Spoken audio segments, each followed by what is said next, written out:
Fala pessoal, tudo bem com vocês? No vídeo de hoje a gente vai falar dos resultados da EDP no quarto trimestre de 2022. O ano de 2022 fechou, todos os resultados aí já divulgados pela EDP, NBR3, né? E a gente vai falar sobre isso e muito mais, mas antes, claro, já deixa o like, se inscreve no canal porque eu faço vídeos diários como esse. Então se você não quer perder os próximos vídeos, você tem que estar inscrito aí. Então, sem mais enrolação, sem mais delongas, vamos para o conteúdo do vídeo.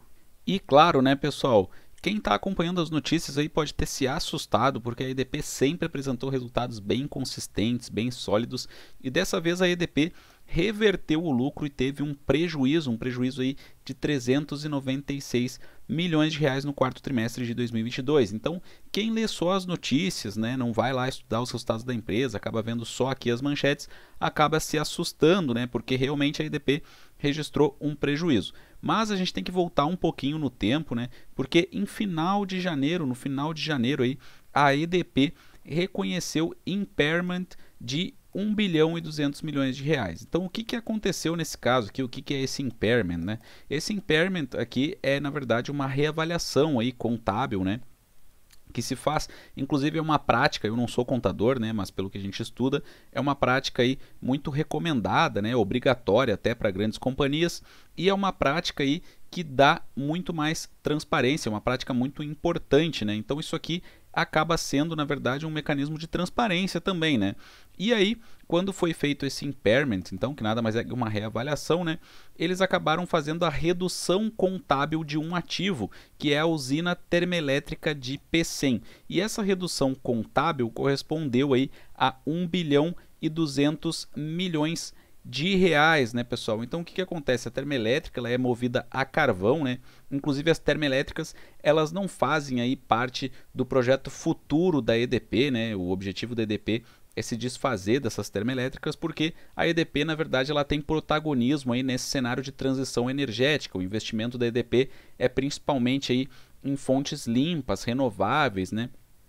Como usinas hidrelétricas, mas principalmente aí energia solar, né? E as termoelétricas elas não fazem parte aí desse pacote de energia limpa e renovável, já que elas são movidas a carvão, né? Então isso aqui fez com que realmente, né, esse impairment aí houvesse a redução contábil do ativo, mas obviamente isso aqui não tem efeito no caixa da EDP, né? Então, inclusive aqui no comentário a gente vê, né, apesar deste fato não afetar a geração de caixa até julho de 27, a companhia ao realizar o referido teste de recuperabilidade considerou uma ponderação dos cenários após 2027 para o cálculo do valor recuperável, o valor em uso, né? Não recontratação e recontratação impossível leilão. Isso porque houve um cancelamento, né, de um leilão. Então a EDP fez esse procedimento aí contábil, né, e acabou realizando a redução aí contábil desse ativo. E aí na prática o que aconteceu, né? Na prática a gente pode observar aqui que as despesas aí de depreciação e amortização elas subiram muito, elas foram aí para 1 bilhão 482 milhões de reais. Então olha só na comparação, né? Quarto trimestre de 2021, esses custos aí de depreciação, amortização foram de 223 milhões. E no quarto trimestre de 22, 1 bilhão 482 milhões. Então, esse aumento aqui, que não é recorrente, né? Isso aqui é um caso pontual, esse aumento não recorrente, afetou de forma drástica o lucro e é por essa razão que no quarto trimestre de 2022, a EDP acabou registrando prejuízo. Então a gente pode ver aqui, né, que sem contar, se a gente não contasse esses custos aqui de depreciação e amortização, a gente pode verificar que no quarto trimestre de 2022, esses gastos aqui de pessoal, material, serviços, né, e outros, eles ficariam menores do que no quarto trimestre de 21. A gente vê aqui que a companhia teria obtido aí, né, uma redução dos seus custos de 13%. Então isso aqui mostra como a EDP, na minha opinião, faz um belíssimo trabalho, vem se tornando cada vez mais eficiente, cada vez vem tendo melhores resultados, e a gente não pode se assustar com uma manchete, né, ou algo do tipo, porque na verdade isso ocorreu pela por um fato não recorrente, né, que foi esse impairment aí. Claro que esse impairment ele até poderia ser discutido, né, enfim, houve essa baixa aí contábil grande, né, mas o fato é que a companhia, na minha opinião, né, continua tendo dados operacionais bons, continua tendo bons resultados e esse quarto trimestre de 22 foi afetado aqui por um não recorrente. E se a gente for observar aqui nos resultados da EDP, né, o EBITDA aí, que é uma aproximação da geração de caixa, a gente vê que fechou 2022 aumentando, né, crescimento de 56% nos últimos 2 anos.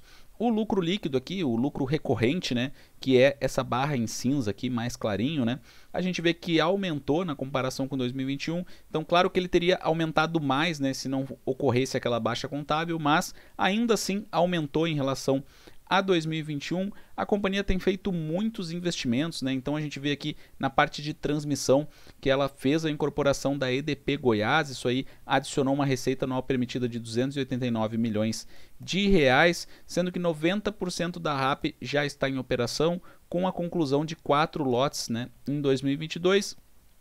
Então a gente vê aqui que a companhia ela vem realmente aí muito bem, muito protagonista nesse cenário de transição energética, né? Investindo muito em geração solar, investindo em transmissão. A EDP ela é primordialmente predominantemente, né, uma distribuidora, né? Mas ela quer ter boa parte dos seus resultados no futuro aí vindas de geração solar, vindas de geração hídrica, transmissão.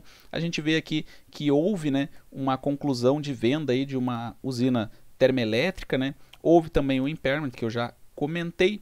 Esses custos aqui, né, de pessoal, materiais, serviços e outros, eles aumentaram aqui 6,7% na comparação de 2021 com 2022, mas esse aumento aqui ele ainda é 1,2 pontos percentuais aí, ponto percentual, desculpa, abaixo da inflação média do período. Então isso é muito bom, né? Mostra a eficiência da companhia. E aqui o Capex, a gente vê que em 2022 a companhia ela investiu nada mais nada menos aí que 2 bilhões e 300 milhões de reais. Boa parte, claro, em distribuição, né, por conta da manutenção de redes, né, isso é muito necessário para as distribuidoras, mas uma grande parte também em transmissão, que é um segmento aí com alta previsibilidade, né, de receitas e com alta rentabilidade, geração solar e geração hídrica e térmica. Então, por essa razão que eu acredito muito aí na EDP para longo prazo, né?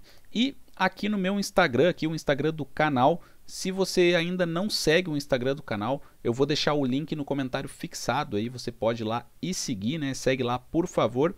Teve um anúncio de dividendos também, né? Então a gente vê aqui que a EDP anunciou que vai pagar 27 centavos por ação de dividendos.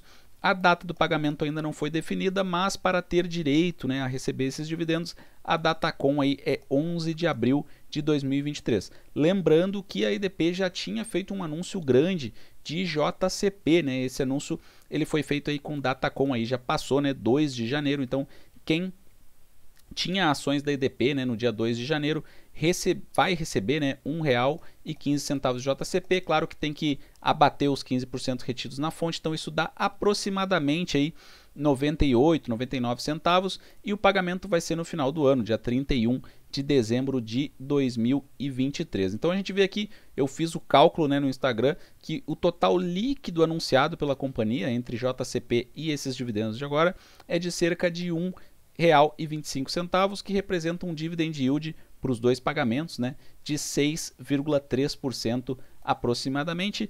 Lembrando que a EDP ela negocia com múltiplos bem baixos atualmente, né? Ela está sendo negociada com PL de 5, sendo negociada a 4 vezes EBITDA. A ação está com um PVP aí de 0,97. Então eu pessoalmente vejo como uma oportunidade, a minha posição favorita na minha carteira pessoal. Mas, claro, nada aqui é recomendação de compra ou de venda, né?